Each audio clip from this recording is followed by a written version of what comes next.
Olá a todos e a todas, aqui é o professor Fabrício e vamos dar início à nossa videoaula. Bem, os aspectos fisiológicos do handebol. Então é lógico, quando a gente vai, principalmente vai tratar do esporte já num caráter mais competitivo, não é, de rendimento, se faz necessário para que se faça um bom planejamento, se faz necessário entender como funciona o corpo para a modalidade. E assim não é diferente com o handebol. Vamos lá, entre vários aspectos a gente pode ver. As características antropométricas, neuromusculares e fisiológicas são moduladas pela hereditariedade, pelo treinamento, pelos aspectos nutricionais, entre outros fatores que contribuem acentuadamente para o sucesso do esporte de alto rendimento. Foi o que eu falei. Há necessidade de se compreender que alguns fatores vão influenciar diretamente naquele atleta, para que ele possa chegar ao alto rendimento. Então é a genética, é o ambiente de treinamento, é o planejamento do treinamento, são os fatores nutricionais, psicológicos, não é? Tudo isso vai influenciar na formação de um atleta. E aqui reforçado por Google, né? Então, no que diz respeito à condição somatotipológica do um atleta de handebol, no handebol, essa característica mesoendomórfica é a que mais se percebe. Ou seja, eles são atletas medianos a um pouco mais baixos. Aí vocês vão dizer, não, mas a gente já viu atletas altos e fortes.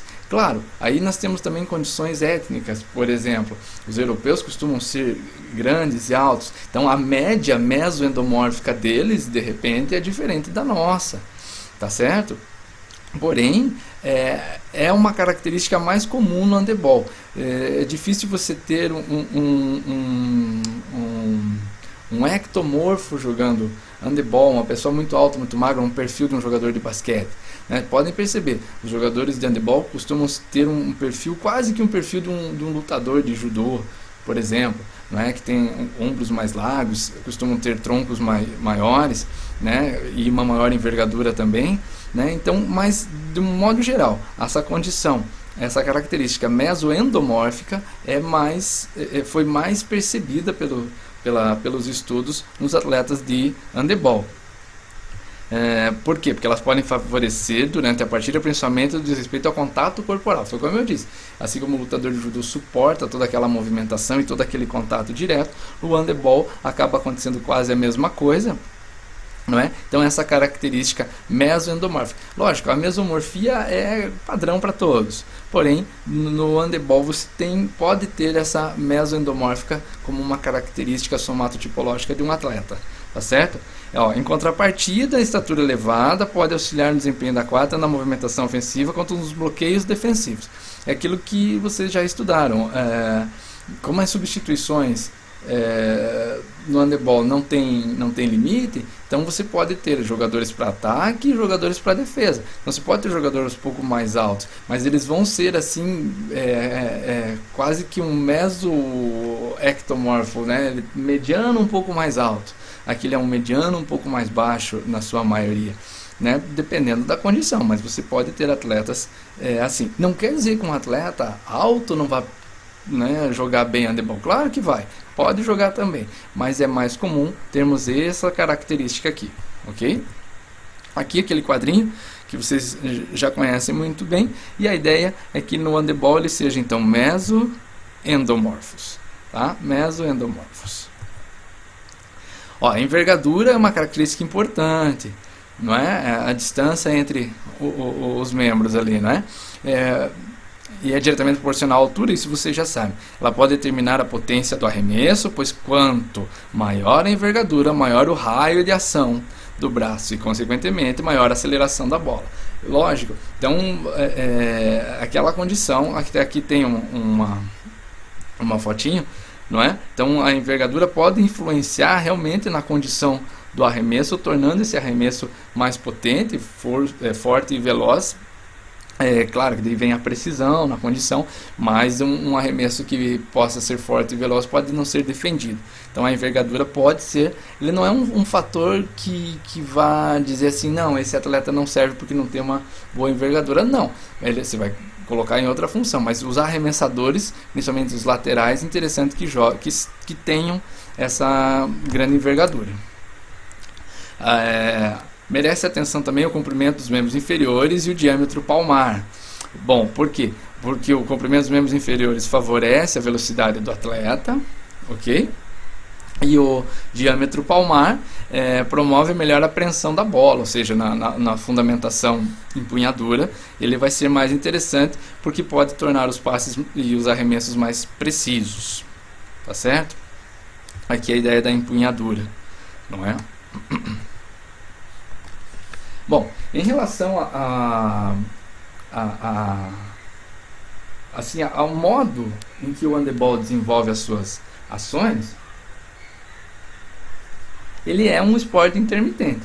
Lembrando, qual a ideia dos esportes intermitentes? É que eles alternem momentos de alta intensidade, num curto espaço de tempo, e momentos de recuperação. Ou seja, a grosso modo, sobe para o ataque, então vai ter aquela movimentação rápida no ataque e alguém vai subir para arremessar, pensando no atleta arremessador. Fazer um arremesso de suspensão. Então esse movimento vai exigir muito das capacidades e das fontes energéticas desse atleta. Automaticamente, foi gol. Ele vai voltar, ou não foi gol, mas ele vai voltar para defender quando ele, nessa volta para a defesa, quando ele desce para defender e vai se posicionar frente à área de gol, nesse momento vai ter uma baixa intensidade. Não é? Ou seja, ele não vai mais reagrupar tantos grupos musculares, nem tanta energia. Porque agora ele tem que se preocupar em defender a parcela dele, a zona de responsabilidade. Os estímulos do trabalho intermitente podem ser constituídos de séries de turnos repetidos, períodos de descansos. Bom, é basicamente o que a gente já falou. Então a ideia quando você vai fazer um treinamento no handebol é que se possa fazer esse treinamento baseado nessas características, ou seja, a ideia da especificação, não é? Dos exercícios, que eles possam ser exercícios para aprimorar valências físicas e condições fisiológicas, mas que sejam próprios da demanda da própria modalidade, ok? É muito frequente a realização de sprints, por exemplo, durante a movimentação de contra-ataque e recuperação defensiva, os arremessos, as penetrações e etc. Ou seja, o trabalho, aqui mais uma vez eu repito, né, já falei em vídeo anterior, que o trabalho do handebol, o trabalho com exercícios do atletismo acabam sendo muito bem-vindos para o handebol, porque dentro de tudo que se trabalha no atletismo, 3 condições, 3 ações, 3 movimentações são muito características do handebol, que é o correr, o saltar e o arremessar. Situação de jogo realiza movimentações de média e baixa intensidade, nos ataques organizados e momentos de substituições e cobrança de diversos tiros, respectivamente. Essas são as condições de baixa. Não é? Então, se no ataque aquela movimentação rápida para melhor se posicionar e a própria ação de arremessar com ou sem salto, enfim, que vai demandar muita energia e vai concentrar muita condição muscular, um grupamento muscular. Na de baixa, a gente observa essa condição de baixa nesses momentos, nas cobranças paradas, ou seja, cobrança de falta, de lateral, do próprio 7 metros, e na volta para defesa, não é? Substituições, etc. também. Lógico, se a gente está falando no primeiro momento, a fonte energética que vai ser acionada é a da glicose muscular. Lá vamos nós de novo com o tal do ATP-CP, não é? Mas é isso mesmo, né, gente? É essa a condição, né? Ou seja, ele é anaeróbio, tá certo? Mas é lógico, não vai ter como não atuar sem o oxigênio também como uma fonte, em princípio, uma fonte de suporte de energia, e mais para frente no decorrer do jogo ela vai ser extremamente necessária. Mas vamos lá, o ADP e o CP encontram-se nos músculos e suprem a energia necessária para a realização do movimento durante o curto período de tempo. O ato do arremesso, as movimentações rápidas no ataque, o ATP-CP vai suprir. Mas e daí? A partir do momento que há uma depletação disso, como que vai repor? Não é? conforme o esforço se prolonga, a movimentação defensiva, o sistema não atende, o sistema ATP-CP não atende mais a demanda. Segundo o mecanismo anaeróbio ativado, que é o anaeróbio lático. Aí é que entra aquela condição, não é, gente? Em que, em princípio, você está sendo anaeróbio lático, principalmente nos movimentos iniciais, mas veja, uma partida de 1 hora, 30 minutos de cada lado, embora haja substituições, há um desgaste. Então aí um novo sistema é acionado e nós sabemos o que acontece quando o sistema anaeróbio lático é acionado, né? Ele tem um efeito colateral, que é que é o próprio ácido lático, que vai acabar reduzindo a efetividade do atleta nas suas ações. Ok? Olha lá, que produz ATP através de um conjunto de reações químicas denominado glicose anaeróbia, utilizando como substrato energético somente a glicose resultante da desidratação dos carboidratos. Isso vocês já conhecem, já estudamos e vocês também já estudaram em fisiologia. Tendo a glicose como combustível, acarreta a formação do ácido lático, lógico, levando a musculatura à fadiga e a baixa performance, a redução da performance. A capacidade anaeróbia lática tem grande importância para o atleta de handebol, uma vez que boa parte da movimentação predominante dos jogadores envolve esforço bastante intenso e curta duração. Por que a lática? Porque na hora do arremesso, principalmente os arremessadores, saltadores, as ações duram menos de 15 segundos. Então, teoricamente, na verdade cientificamente, mas se ele só fizesse um único arremesso, não acumularia ácido lático. Porém, ele vai fazer isso durante 1 hora de jogo, tentando saltar, correr, saltar e arremessar. Automaticamente vai ser exigido então aquela segunda sistema de energia, e onde ele vai ser necessário, vai acabar tendo como consequência como buscando o anaeróbio lático agora, como consequência o acúmulo de ácido lático na musculatura e na corrente sanguínea também. Tá certo?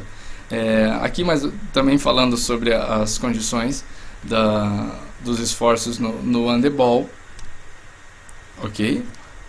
O processo anaeróbio é de maior significado na preparação física. Então aqui o autor coloca anaeróbio, tanto alático quanto lático. Então é preciso prescrever exercícios que exijam essas condições, para que o atleta aprenda a suportar, principalmente quando for o lático, e o organismo esteja preparado para ressintetizar e ele possa voltar sempre com uma performance próxima da melhor dele. Portanto, durante os treinos, é o que eu já acabei de falar, não é? Apesar da importância do processo anaeróbio, deve também a capacidade aeróbia, de forma que possa manter características de intensidade de esforço durante toda a partida. Até porque o oxigênio vai contribuir nessa condição da remoção do ácido lático. Na verdade, a gente sabe que não remove totalmente, ele só é reestruturado para voltar como energia, mas vai se acumular no fim das contas. Voltando à análise das vias metabólicas e do tipo de esforço, convém analisar o tempo da atividade. Então, vejam bem, a gente estava falando agora há pouco. A duração oficial de um jogo é de 60 minutos. Efetivamente, só se jogam 41. Então, cientistas da educação física pesquisaram e perceberam que dos 60 minutos de jogo, 41 minutos são efetivos, são ações efetivas. Isso porque o handebol é um jogo muito dinâmico, não é? Esses 19 minutos estão divididos entre cobranças, advertências, alguma paralisação, o próprio time out, o pedido de tempo e tudo mais. E o que tem a ver? Significa que esses 40 minutos de ação vai ser exigido tanto dos grupos musculares quanto das vias metabólicas, enfim, da fisiologia propriamente, e que nesses 19 minutos que tem essas paralisações, conforme o jogador principalmente, acaba não sendo o suficiente para recuperar. Eis a importância de você ter no teu time, já que você pode ter 14 jogadores, você ter 2 jogadores para cada posição. Porque ao ter 2 jogadores para cada posição e que sejam de perfis parecidos, não é?